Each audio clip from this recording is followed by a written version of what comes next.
Dagdag lang po mga idol sa krudo at mantika kung anong kaya. Tingnan nyo ito, yan, lagyan natin ng krudo at saka mantika. Yan, kalusin ito.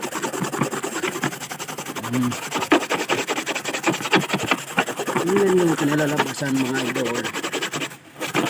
Ano, lagyan ng labada at saka tubig. Madaling mag-drain pag may labada. Ano mga idol, tingnan nyo. Ano, oh, banawan natin ng tubig. Yan.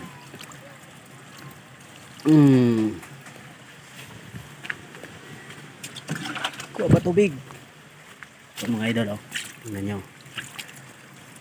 Oh, diba?